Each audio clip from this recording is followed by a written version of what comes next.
Shalom, saya Reynaldi Matelia dan rekan saya Misael Ivan Pangela akan mempresentasikan mengenai suatu sejarah dunia yang sangat berdampak bagi banyak negara, yaitu krisis ekonomi 2008. Sebelumnya, apa sih sebenarnya yang terjadi pada rentang tahun 2007 sampai 2009? Ya, benar, krisis ekonomi atau krisis moneter.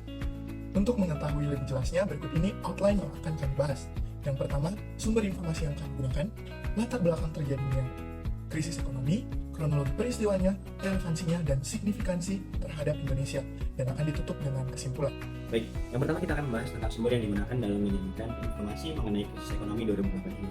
Adapun sumber yang dipakai berisi dan mencangkup mengenai penyebab krisis finansial global tahun 2008, G20 dan penanganan krisis global 2008, analisis dampak krisis keuangan global, laporan perekonomian Indonesia 2008, kronologi dan latar belakang, serta penanggulangan yang dilakukan. Yang pertama, sumber berupa jurnal, terdiri dari jurnal oleh Chris Fendi, Hervan, dan juga Johannes yang berisi mengenai penyebab krisis global 2008, analisis dampak krisis yang terjadi, dan juga penanggulangan yang dilakukan, salah satunya negara G20 dalam mengatasi hal ini. Pada sumber jurnal ini, dijelaskan secara terperinci mengenai informasi yang dibutuhkan dalam mengetahui lebih dalam mengenai krisis ekonomi global 2008, sehingga menolong presenter dalam menyajikan data pendukung seperti financial development dan juga upaya-upaya lain yang dilakukan dalam mengatasi krisis yang terjadi. Berikut ini website yang menjadi pendukung bagi presenter dalam menyajikan bukti dan data pendukung mengenai laporan keuangan Indonesia tahun 2008, kronologi dan latar belakang terjadinya krisis ekonomi hingga dampak yang terjadi akibat krisis ekonomi ini. Krisis ekonomi tidak berlangsung begitu saja, namun terjadi secara bertahap, di mana dimulai pada tahun 2007. Krisis ekonomi pada tahun 2008 terutama disebabkan oleh industri hipotek yang memberikan pinjaman kepada setiap individu yang pada akhirnya tidak dapat membayar pinjaman tersebut. Akibatnya terjadi lonjakan kebangkrutan yang menyebabkan jatuhnya banyak lembaga yang memberikan pinjaman. Salah satunya dari BNP Paribas Prancis, di mana pada 9 Agustus 2007 menyatakan ketidaksanggupannya untuk mencairkan sekuritas yang berkaitan dengan subprime mortgage dari Amerika Serikat. Pernyataan tersebut memicu terjadinya krisis yang terjadi secara berkelanjutan yang diperluas dengan memburuknya likuiditas di berbagai negara.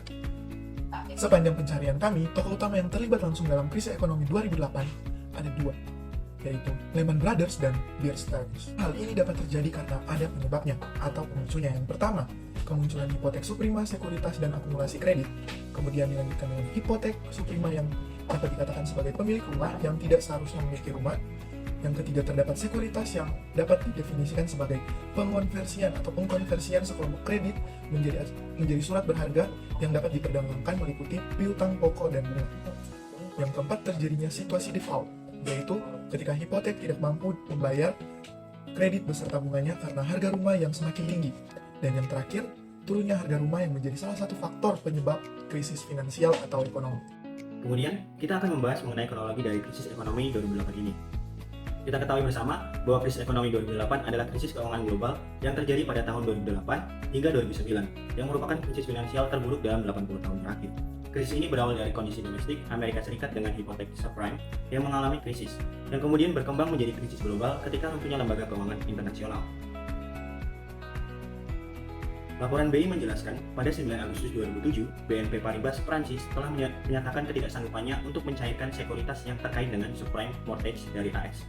Pernyataan BNP Paribas inilah yang merupakan bibit-bibit terjadinya krisis yang selanjutnya meluar dan menjadi krisis likuiditas terburuk di berbagai belahan dunia. Berikut ini kronologi lengkapnya. Pada tahun 2007, yaitu khususnya pada bulan Agustus, BNP Paribas tidak sanggup mencairkan sekuritas yang terkait dengan subprime mortgage di AS. The Fed dan ECB memompa likuiditas ke pasar masing-masing 24 miliar US dollar dan hampir 95 miliar euro. The Fed menurunkan suku bunga menjadi 4,75%. Pada bulan Oktober, kerugian besar dialami bank maupun lembaga keuangan seperti UBS Bank, Swiss, Citibank, dan Merrill Lynch. Bank of England melakukan injeksi likuiditas sebesar 10 miliar pound sterling akibat penarikan uang besar-besaran. The Fed kembali menurunkan suku bunga 25 BPS menjadi 4,5%. Pada bulan Desember, The Fed mengambil langkah memompa likuiditas melalui kerjasama dengan 5 bank sentral lain, yaitu Bank of Canada, BOE, Bank of Japan, ECB, dan Swiss National Bank. Kemudian, The Fed memangkas suku bunga 25 BPS menjadi 4,25%. Pada tahun 2008, rentang Januari hingga Maret, pasar saham global berjatuhan, terendah sejak September 2001. The Fed kembali memangkas suku bunganya dalam 3 bulan sebanyak 200 BPS menjadi 2,25% dan terus melakukan injeksi likuiditas. Bear Stearns, salah satu dari 5 bank investasi terbesar di AS, terpaksa diakuisisi oleh rivalnya JP Morgan Chase. menyusul kerugian besar yang diderita. Kemudian pada bulan September, Lehman Brothers dinyatakan bangkrut, menjadikannya sebagai bank investasi besar pertama yang benar-benar mengalami kolaps sejak terjadinya krisis. The Fed memutuskan untuk memberikan bailout sebesar 85 US dollar. Dampak krisis keuangan telah terjadi pada bulan ini. Kemudian pada bulan Oktober, intensitas krisis ke seluruh dunia semakin meningkat, dipicu oleh kebangkrutan Lehman Brothers. Flight to quality memicu outflows yang menyebabkan melemahnya nilai tukar. Tindakan tersebut juga ditambah aksi bersama penurunan suku bunga sebesar 0,5% dengan 5 bank, yaitu ECB, BOE, Bank of Canada, Swedia, dan Swiss. Kemudian pada bulan November dan Desember, 3 negara yaitu Ukraina, Pakistan, dan Islandia menerima bantuan finansial dari IMF, disusul oleh Hungaria dan Belarusia. AS secara resmi dinyatakan berada dalam kondisi resesi oleh Economic Research National Bureau of NBR. Kemudian The Fed terus menurunkan suku bunga hingga mencapai level 0,25%, yang merupakan level terendah dalam sejarah. Kemudian pada tahun 2009, yaitu rentang Januari hingga Februari, angka pengangguran di Amerika Serikat pada bulan Desember 2008 tercatat sebesar 7,2%, yang merupakan angka tertinggi dalam 16 tahun terakhir.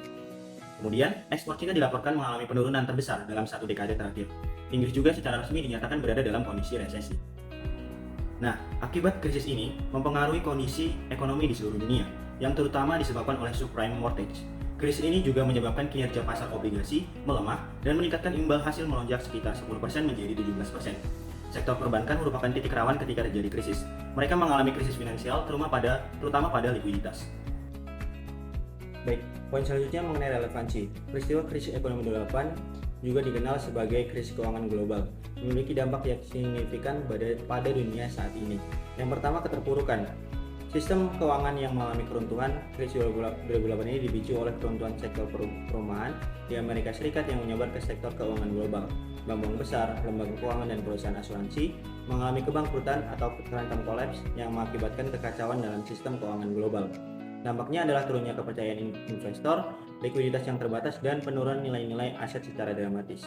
Yang kemudian ada resesi ekonomi global, dan yang ketiga ada resesi perumahan atau utang. Dan selanjutnya kita masuk ke dalam kesempatan. Yang pertama adalah reformasi regulasi keuangan. Krisis 2008 mengungkap kelemahan dalam sistem keuangan global dan mendorong upaya reformasi regulasi.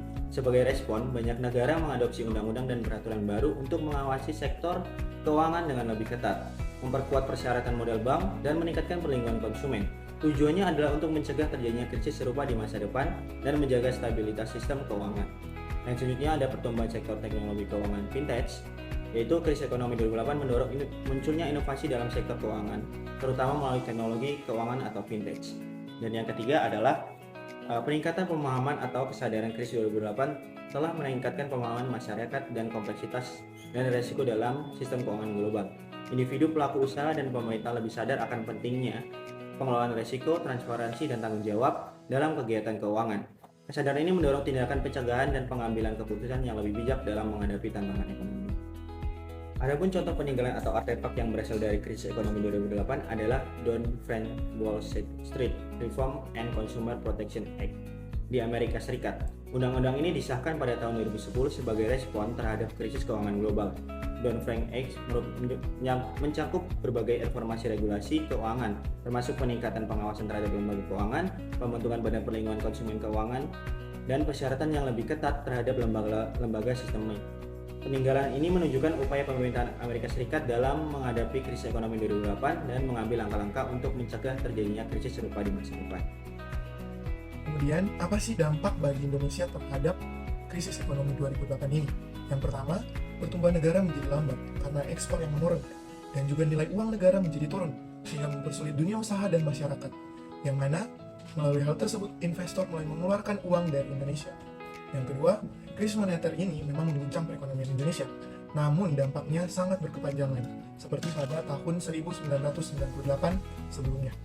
Yang terakhir, pemerintah dan Bank Indonesia menjadi lebih kompak untuk menghadapi krisis, karena telah berkaca pada pengalaman sebelumnya di tahun 1998. Namun, melalui krisis ekonomi pada 2008 ini, pemerintah mengeluarkan peraturan pemerintahan pengganti undang-undang pada Oktober 2008 yang dijabarkan sebagai berikut. Yang pertama, untuk memperketat fungsi Lender of the Last Resort BI dengan memperluas aset yang bisa dijadikan agunan oleh bank untuk mendapatkan pinjaman. Yang kedua, untuk memperkuat peran LPS di masa kritis atau krisis. Yang terakhir, mengenai jaring pengamanan sistem keuangan atau JPSK dengan menetapkan mekanisme, tata cara, dan koordinasi antar lembaga untuk mencegah serta menangani krisis yang mungkin bisa terjadi pada tahun-tahun selanjutnya. Sehingga berdasarkan apa yang telah kami paparkan, kami melihat bahwa krisis keuangan global pada tahun 2008 ini berakar dari sektor hipotek subprima di Amerika Serikat yang kemudian meluas ke seluruh dunia dan memicu resesi ekonomi global. Dampaknya terasa sangat luas, termasuk pada Indonesia. Namun berbagai langkah dan kebijakan telah diambil untuk mengatasi krisis tersebut dan mencegah dampak yang serupa untuk terjadi di masa depan. Yang mana penting sekali untuk kita dapat bersikap adil dan bertanggung jawab terhadap segala sesuatu. Karena ketika ada masalah, hal ini sering terjadi. Karena tidak semua orang diperlakukan secara adil. Kemudian, dengan berhikmat dalam mengatur keuangan juga begitu penting. Karena hal ini dapat membantu kesiapan setiap kita untuk menghadapi krisis ekonomi yang mungkin saja terjadi pada tahun-tahun selanjutnya. Kami juga melihat bahwa sebagaimana guru Kristen dapat membantu anak-anak untuk belajar memiliki respon hati yang baik, adil, dan bertanggung jawab terhadap apapun, terhadap siapapun. Yang mana sebagai guru Kristen juga, kita harus mengajarkan tentang bersikap baik kepada orang lain dan tidak menyakiti mereka demi keuntungan diri sendiri. Yang mana guru juga dapat menunjukkan bagaimana kita dapat membuat segala sesuatunya adil bagi semua orang di dalam pembelajaran, agar penerapan yang sama terjadi di luar pembelajaran. Penting juga bagi anak-anak untuk dapat belajar bagaimana iman mereka dapat membantu mereka di masa-masa yang sulit, seperti ketika keuangan terbatas. Guru juga dapat mengajari anak-anak untuk melakukan hal-hal yang dapat bermanfaat atau dapat menjadi hal yang benar untuk menjadikan dunia lebih baik bagi semua orang. Berikut ini sumber yang kami gunakan dalam mempresentasikan dan menyajikan beberapa informasi mengenai krisis ekonomi global 2008.